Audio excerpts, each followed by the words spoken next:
श्रीराम जय राम जय जय राम श्रीराम जय राम जय जय राम श्रीराम जय राम जय जय राम श्रीराम। नमस्कार। आज दिनांक 19 मार्च। श्रीराम जय राम जय जय राम। प्रपंचात परस्परांशी प्रेमभाव कसा वाढेल? नमस्कार। आज दिनांक 19 मार्च। श्रीराम जय राम जय जय राम। प्रपंचात परस्परांशी प्रेमभाव कसा वाढेल? निसर्गतःच प्रेम हे प्रत्येक व्यक्तीत आणि प्राणीमात्रात असते।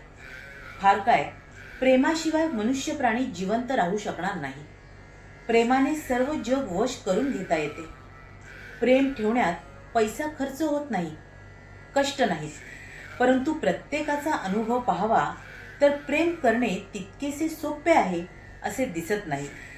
याचे कारण प्रत्येक व्यक्तीचा स्वभाव निराळा, आवड निराळी आणि दैवयोगाने आलेले ऋणानुबंध निरनिराळे असतात। आपल्या विचाराचे लोक असतील त्यांच्यावर स्वाभाविकच प्रेम जडते, विरुद्ध असतील त्यांच्याबद्दल प्रेम वाटत नाही, किंबहुना द्वेषही उत्पन्न होतो। द्वेष उत्पन्न का होतो? तर आपला आणि दुसऱ्याचा विचार आणि आवड जमत नाही म्हणून। परंतु थोडा विचार केला तर असे दिसते की आपण ज्या कारणामुळे दुसऱ्याचा द्वेष करतो तेच कारण दुसऱ्याने आपला द्वेष करायला पुरेसे होते। उदाहरणार्थ, एखादी गोष्ट आपल्याला न आवडली आणि तीच दुसऱ्याला आवडली, तर मला न आवडलेली गोष्ट दुसऱ्याला आवडल्यामुळे दुसऱ्याचा द्वेष करायला मला तेवढे कारण पुरेसे होते। मग त्याच न्यायाने त्याला न आवडलेली गोष्ट मला आवडते, हेच कारण त्याने माझा द्वेष करायला पुरेसे नाही का? व्यक्ती तितक्या प्रकृती अशी म्हण आहे।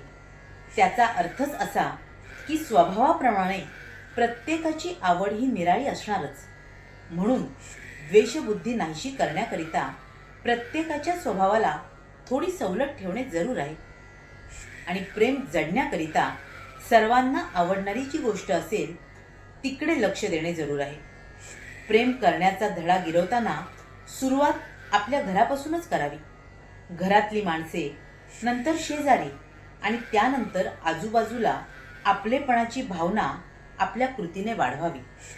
म्हणजे क्रमाक्रमाने प्रेमाची वाढ होऊन सर्व वातावरण प्रेममय होऊन जाईल। सर्वांशी निष्कपट प्रेमाने वागावे। आपल्या बोलण्यामध्ये नव्हे, पाहण्यामध्ये सुद्धा प्रेम असावे। आपले बोलणे अगदी गोड असावे। आपल्या अंगी सहजता यावी। घरामध्ये अमुक एक गोष्ट कराच किंवा नकाच करू असे हट्टाने न म्हणता आपण राहावे। जसे घडेल तसे घडू द्यावे।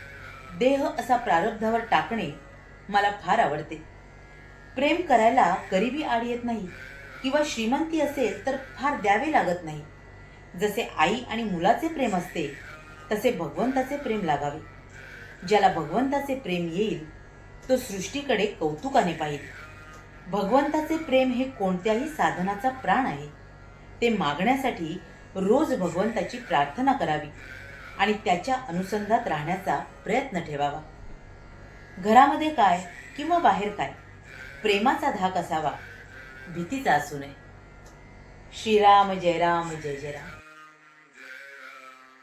महाराज आपल्याला इथे सांगतायत की खरं तर प्रत्येक माणसाला प्रेम हे अगदी आवश्यकच असतं। प्रेमाशिवाय खरं तर त्याचं आयुष्य हे आयुष्यच असू शकत नाही।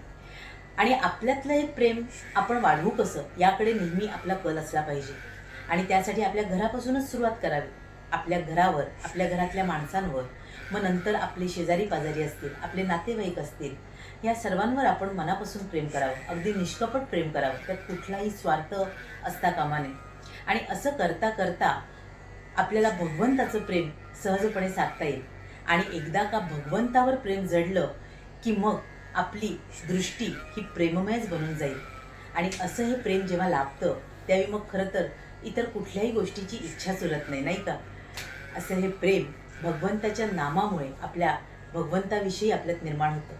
आणि म्हणूनच त्याच्याशी अनुसंधान साधण्यासाठी हे जे नाम आहे ते आपण सातत्याने घेणं, अनुसंधात राहणं आणि आपल्या भगवंताशी पूर्ण एकरूप होऊन जाणं हीच साधना आहे. हाच परमार्थ आणि समाधानाचा मार्ग आहे. असे हे नाम घेणं आणि प्रेममय होणं आपल्या गुरुकृपेने आपल्याला लाभो हीच त्या गुरुचरणी प्रार्थना. तुम्हा साऱ्यांसाठीच खूप सारे गुरु ब्लेसिंग्स. श्री स्वामी समर्थ. जय गुरुदेव.